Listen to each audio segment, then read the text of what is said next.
자, 유리함수에 대해서 알아봅시다. 이 유리함수는 우리가 유리식에 대해서 정확히 알고 있다면 별로 어렵지 않게 금방 이해할 수 있는 그런 내용입니다.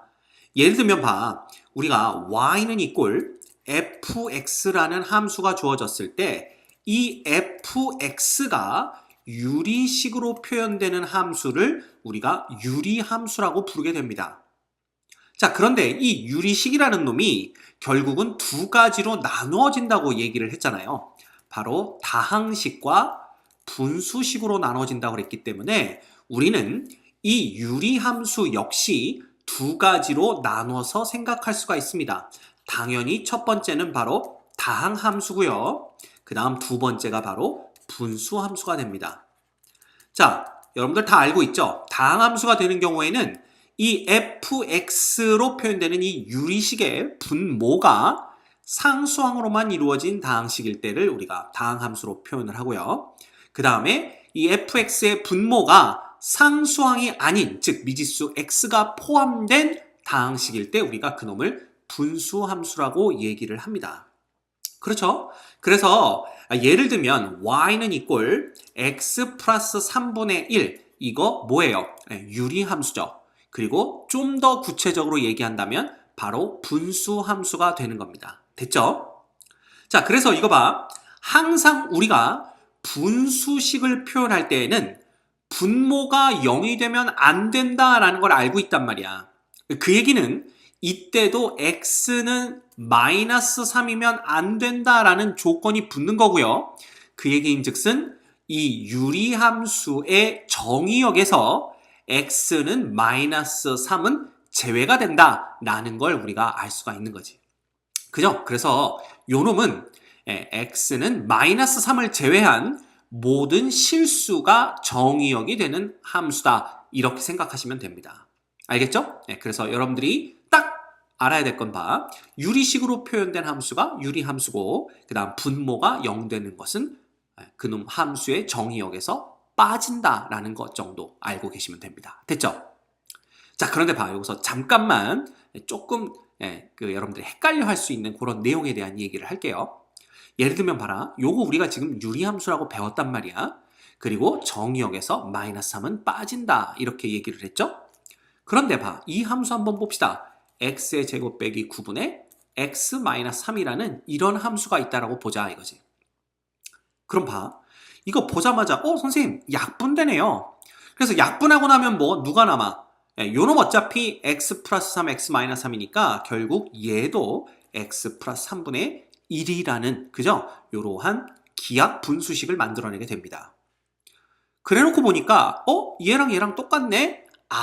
결국 얘네 둘이 똑같은 함수구나 라고 말할 수가 있는 거지. 그지? 틀렸다 이거야. 자, 왜 틀렸냐 하면 우리 함수에서 함수가 서로 같다라는 것은 함수식이 똑같은 걸 의미하는 게 아니라 정의역과 치역이 같고 대응되는 것들이 모두 동일할 때에 두 함수는 똑같다, 똑같은 함수다 라고 얘기한다라고 배웠죠. 그럼 얘가 원래 함수는 요렇게 주어졌단 말이야. 그럼 여러분이 꼭 기억해야 되는 건 뭐냐 하면 바로 여기에서 x는 마이너스 3도 되면 안 되고 x는 3도 되면 안 된다라는 거지. 왜? 분모가 0이 되면 안 되기 때문에. 맞아요? 즉 이렇게 주어져 있을 때 이 두 놈은 정의역 자체가 서로 다른 함수라는 거야. 그래서 얘네들이 약분된 이후에 함수식이 똑같아진다고 하더라도 정의역 자체에서 얘는 3이 더 빠지기 때문에 이 두 놈은 똑같은 함수가 아닌 겁니다. 그래서 여러분들이 맨날 헷갈려 하는데 이 함수들은 모두 다 기하분수로 만들기 전에 일단 표현된 식에서 분모가 0이 안 되는 것들만을 정의역으로 하게 된다라는 걸 꼭 기억하셔야 돼요. 그래야만, 그 내용을 알아야만 이 두 함수가 서로 다른 함수라는 것을 여러분들이 이해할 수가 있게 되는 겁니다. 알겠죠? 오케이? 그래서 이 두 함수는 정의역이 다르기 때문에 약분 후에 함수식이 같아진다고 하더라도 서로 같은 함수인 것은 아니다라는 걸 꼭 아셔야 돼요. 오케이? 됐다. 자, 그럼 봐. 이제 본격적으로 우리가 유리함수에 대해서 다뤄볼 텐데, 유리함수의 종류가 뭐 여러 가지가 있겠지만 우리가 수학 2 과목에서 배우게 될 유리함수는요, 아주 간단한 형태의 cx 플러스 d 분의 ax 플러스 b 꼴의 유리함수를 배우게 될 겁니다. 자, 이때 조건이 붙습니다. 이게 뭐가 붙냐면 ad-bc가 0이면 안 되고요. 그 다음에 c가 0이면 안 된다라는 두 가지 조건이 붙게 됩니다. 이거는 뭐냐면 이러면 안 된다라는 게 아니라 우리가 앞으로 다루려고 하는 유리함수에서는 ad-bc가 0이 아닌 경우와 c가 0이 아닌 경우만 다룬다라는 얘기입니다. 얘네들이 0이어도 함수가 안 되거나 그런 건 아니에요. 그래서 우리가 다루려고 하는 함수는 이러한 조건을 만족하는 그러한 유리함수만 다루겠다라는 뜻입니다. 자, 그러면 왜 이런 조건이 붙었는지 우리가 한번 생각해 보도록 하죠. 쉬운 것부터 볼까요? 예를 들어서 C가 0인 케이스를 먼저 보도록 하겠습니다. 만약에 C가 0이라면 어떤 일이 벌어지냐면요. C가 0이면 요 CX가 없어지게 되잖아.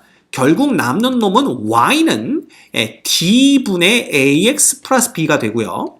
얘는 다시 쓰면 D분의 AX 플러스 D분의 B가 됩니다.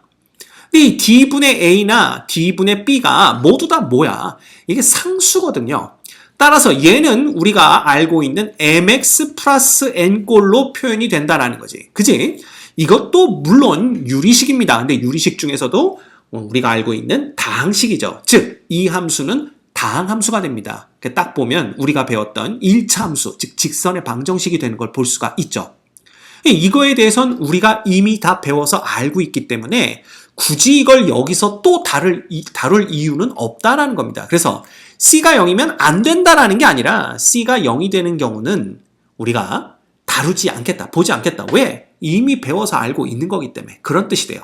그래서 첫 번째, C가 0이면 안 된다라는 것은 우리가 다항함수, 즉 1차 함수가 나오는 것을 방지하기 위해서 그렇다라는 거고요.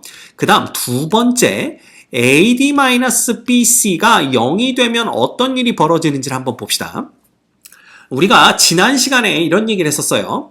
이렇게 분수식 형태가 나왔을 때 항상 이 분자의 차수, 분모의 차수를 비교해라. 즉, 우리가 가분수식이라고 배웠죠. 이 가분수식이 뭐냐면 분자의 차수가 분모의 차수보다 크거나 같은 경우를 우리가 가분수식이라고 배웠는데, 그럴 때에는 나눗셈을 통해서 이 가분수식을 다항식 플러스 진분수식으로 바꾸면 여러 가지로 문제 푸는데 도움이 된다라고 말씀을 드렸습니다.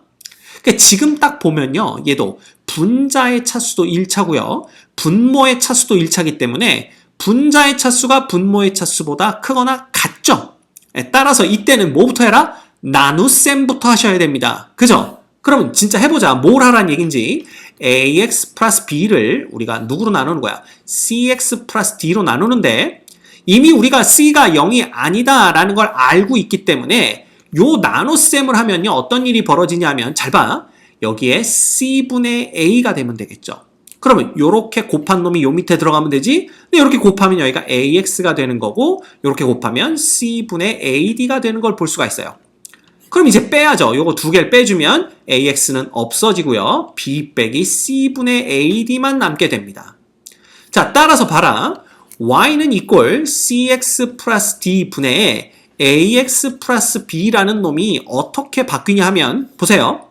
목 c분의 a 플러스 그 다음에 분모 cx 플러스 d분의 나머지 b 마이너스 c분의 ad가 요 분자에 오면 되는데, 우리가 이거 통분해 봅시다. 그럼 c분의 뭐가 되냐 하면 bc-ad 이렇게 되는 걸 볼 수가 있다는 거죠.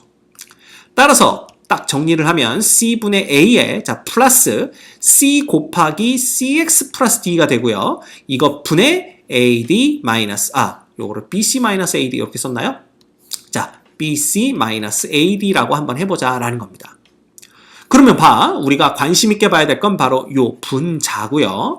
만약에 ad-bc가 0이 되면 어떤 일이 벌어지냐 하면 예, 당연히 BC-AD도 0이겠죠. 그러면 요 분자가 0 되기 때문에 아예 이 텀이 다 0이 돼버려서 없어집니다. 결국 남는 놈은 y는 이꼴 누구만 남게 돼? c분의 a만 남게 되는데 이 c분의 a가 상수기 때문에 이놈이 그냥 무슨 함수가 돼버려? 상수 함수가 돼버린다 이거지.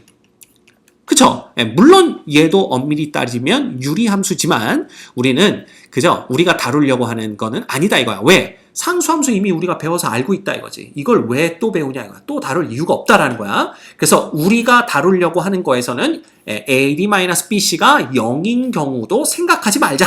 이런 경우는 빼고 생각하자라는 게 됩니다. 됐죠? 자, 그러면 봐. 이렇게까지 정리가 됐으면 우리가 이제 봐. C도 0이 아니고 AD-BC도 0이 아니다라고 한다면 결국 다시 한번 정리합니다. CX 플러스 D분의 AX 플러스 B라는 놈은 자, 요 놈은 어떻게 되냐면요. 봐라. 요 놈, 요거 분모에 있는 놈을 전개하면 C제곱 X 플러스 CD잖아. 요 놈을 우리가 뭐로 바꿔내? 봐. C분의 A는 그대로 있고 C제곱으로 묶어내면 X 플러스 C분의 D가 됩니다. 맞죠? 네. 이것 분의 뭐가 되는 거야? 바로 BC 마이너스. 왜 자꾸 AD를 쓰려고 그러죠? BC-AD가 되는 걸 볼 수가 있어요. 자, 그런데 여기서도 보면 봐, C분의 A도 상수, C제곱분의 BC-AD도 상수, C분의 D도 상수니까 우리가 요 놈을 어떻게 쓸 수가 있냐 하면 그죠? 요렇게 쓸 수가 있단 말이야. 봐, 얘는 Q 플러스 X-P 분의 K다. 요렇게 우리가 쓸 수가 있습니다. 당연히 이때 P라는 놈은 마이너스 C분의 D가 되고요. 그 다음 Q라는 놈은 C분의 A가 되고요. 그 다음 K라는 놈은 뭐냐면 C제곱분의 BC-AD와 같은 상수가 되는 걸 볼 수가 있죠. 됐죠? 자, 그래서 요 놈이 요런 꼴로 정리가 된다면 우리는 이제 이 놈을 어떻게 생각할 수가 있냐면 봐. y는 이꼴 x분의 k라는 요러한 유리함수를 x축의 방향으로 p만큼 y축의 방향으로 q만큼 평행 이동한 함수다라는 것을 우리가 딱 눈치를 챌 수가 있습니다. 자, 따라서 이 유리함수에 대한 여러 가지 성질을 파악하려면 결국 y는 x분의 k에 대한 여러 가지 성질만 알고 그놈을 평행 이동만 시켜주면 된다라는 거지. 그쵸? 그래서 이제 우리가 알아야 될 건 바로 이 y는 x분의 k라는 유리함수에 대해서 알아봐야 됩니다. 그죠? 그것만 알면 얘까지 해결이 되는 거니까. 따라서 이 y는 뭐 x분의 k에 해당하는 그죠? 요거는 어떠한 함수인가라는 것은 바로 우리가 다음 영상에서 배우도록 할 거예요. 그래서 다음 영상에서 배우고 나면 아마 이 함수도 여러분들이 충분히 쉽게 이해할 수 있게 될 겁니다. 됐죠?